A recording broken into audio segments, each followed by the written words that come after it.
Bonjour mes amis, bonjour Nina. Bonjour Philippe, bonjour tout le monde.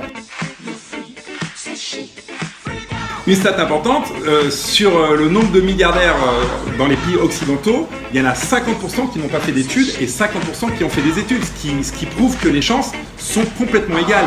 Ce n'est pas parce que vous avez été bon à l'école que vous allez devenir plus riche. Ça n'a absolument rien à voir. Moi, j'ai un père qui n'a pas trop fait d'études, une mère qui était prof. Mon père a gagné beaucoup plus d'argent que ma mère qui était prof. Donc, l'exemple, je l'ai à la maison, vous l'avez autour de vous. C'est pas les gens qui ont fait le plus d'études qui sont le plus riches. Et ça, je peux vous l'assurer. C'est rassurant, ça booste, je trouve. Parce qu'on est quand même beaucoup à ne pas avoir fait de grandes études. C'est pas pour autant qu'on va pas réussir. Et c'est pour ça qu'il ne faut pas avoir peur de l'échec. Parce que ce qui ronge dans la vie, c'est pas les échecs. Parce que les échecs, on apprend toujours quelque chose. Ce qui ronge dans la vie, c'est les regrets.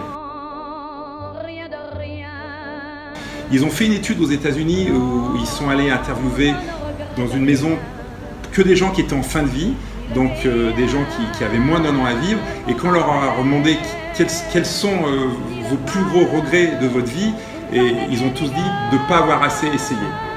C'est vrai qu'aujourd'hui, vous dites j'ai le temps, je pourrais le faire plus tard, j'ose pas le faire, et puis finalement, après, c'est que des regrets tout ça.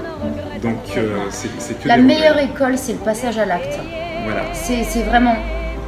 L'échec, c'est un diplôme aussi. Quand on échoue, on apprend énormément. Et aujourd'hui, on a envie de vous booster un petit peu. Moi, je connais personne qui n'échoue pas. Je suis entouré de chefs, d'entreprise, d'entrepreneurs, mais je réussis pas tout ce que je fais. Heureusement, sinon je serais sûrement milliardaire et je serais peut-être pas là en train de faire des vidéos. Sur les cocotiers. Mais à chaque fois que j'essaie quelque chose, on apprend de ses erreurs et puis après on le refait autrement.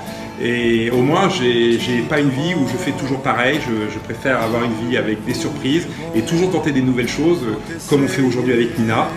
Toujours essayer, c'est hyper important parce que quand on essaye, on apprend. On s'épanouit personnellement. Déjà, parce que quand on vous apprend, on apprend aussi. Quelle que soit la chose que vous voulez faire et essayer, vous allez apprendre des choses obligatoirement, même si vous échouez. En réalité, vous avez souvent la peur d'échec à cause du regard des autres. Voilà, c'est ça. Et on a le regard des autres. On a plein de commentaires positifs, on a plein de messages qui nous encouragent, etc. Et puis, à contrario, on peut avoir aussi des gens qui disent « mais qu'est-ce qu'ils font là ?» etc. Mais nous, on s'éclate, on aime ce qu'on fait et c'est le principal. Tout à fait. Et on essaye. Mais surtout, si vous avez peur de gens qui ne vous encouragent pas, c'est des gens qui ne vous méritent pas. Parce que si vous avez votre bon cercle, votre bon entourage, les gens ne peuvent que vous pousser à essayer. À partir du moment où ça nous fait plaisir de faire quelque chose, les gens qui vous aiment vraiment vous soutiendront. Les gens qui finalement sont jaloux, entre guillemets, ils vont se moquer de vous. C'est que quand vous voulez prendre des risques et que vous voulez sortir de votre zone de confort et prendre des risques, les gens vont souvent vous dire, mais gentiment, pas en vous jalousant, vont vous dire mais tu vas peut-être perdre de l'argent. Attention. Alors ne le fais pas. Alors que cette personne va peut-être acheter 30 000 € une voiture neuve qui en 2 ans aura perdu 50% de sa valeur. Mais le calcul par rapport à l'argent du cerveau des gens n'est pas fait pareil pour tout le monde. Cette personne qui achète une voiture à 30 000 € et qui perd 15 000 € en 2 ans, elle ne s'en rend pas compte qu'elle a perdu 15 000 € parce qu'elle ne le calcule pas comme ça. Alors que si elle doit investir 2 000 € dans une entreprise qui ne marche pas, elle va se focaliser sur ces 2 000 €. Donc c'est vraiment un état d'esprit à prendre. Il n'y a pas que l'argent qui peut être investi, c'est le temps, Nina. Vous pouvez créer un petit business, donc avec la voiture par exemple, comme tu l'avais fait. Voilà, donc du coup, on achète une voiture, comme je l'ai fait. Tu fais du covoiturage, tu m'as dit. Je l'ai fait une fois, ouais. Ah d'accord. Voilà, entreprendre, Nina, c'est comme j'en ai parlé dans une vidéo, c'est aussi si le fait d'acheter un studio que vous allez louer, ça vous fera une richesse automatique dans 20 ans. Mais vous pouvez créer des richesses et du business qui se font tout seuls, même si vous gardez votre travail.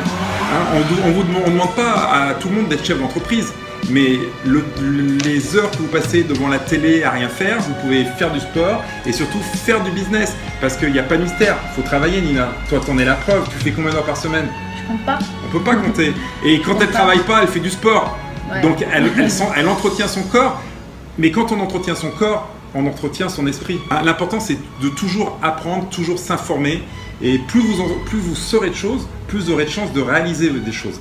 Et puis finalement, quand on entreprend, quand on a fait le premier pas, mais une fois qu'on est dedans, on n'a plus le choix.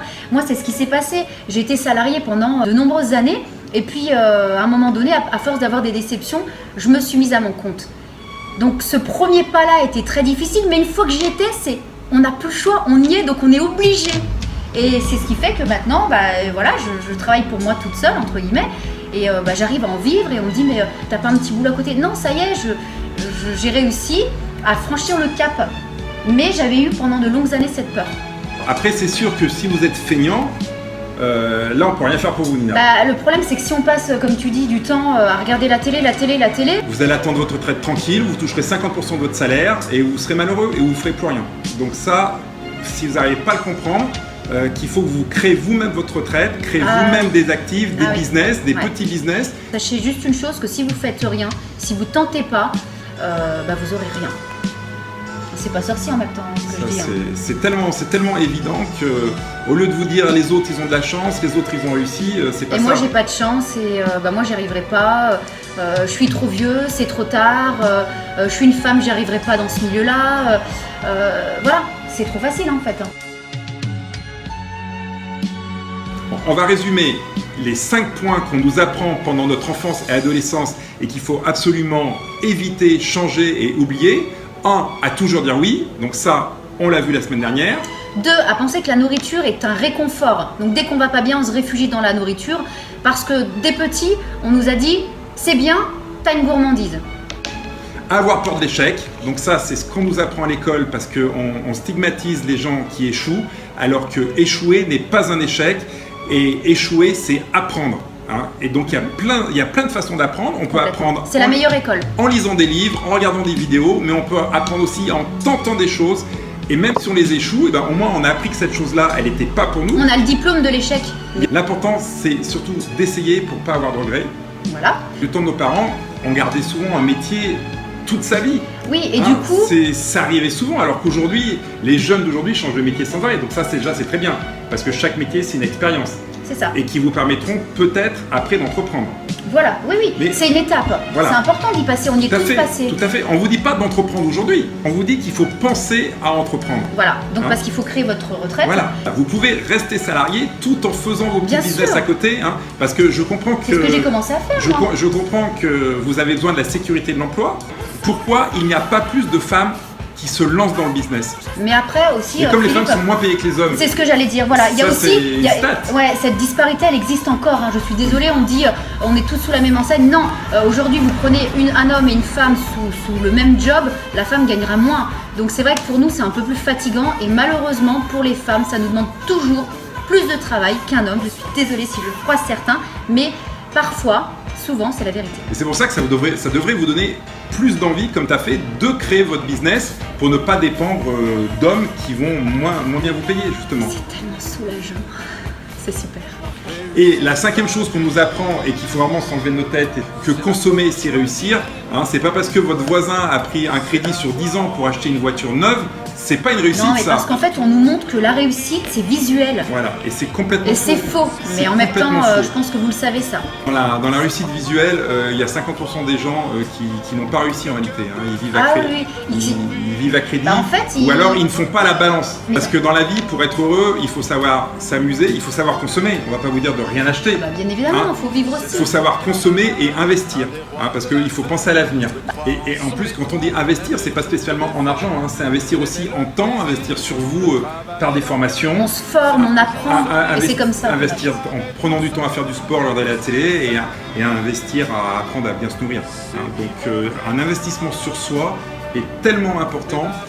Et si vous ne le faites pas pour vous, faites-le pour les gens qui vous aiment, pour vos enfants. On vous embrasse. On vous dit à très bientôt. À très bientôt pour une nouvelle vidéo. Et si vous avez des sujets qui vous intéressent, n'hésitez pas à nous en parler et on fera le mieux pour essayer de vous apporter des réponses. Bisous.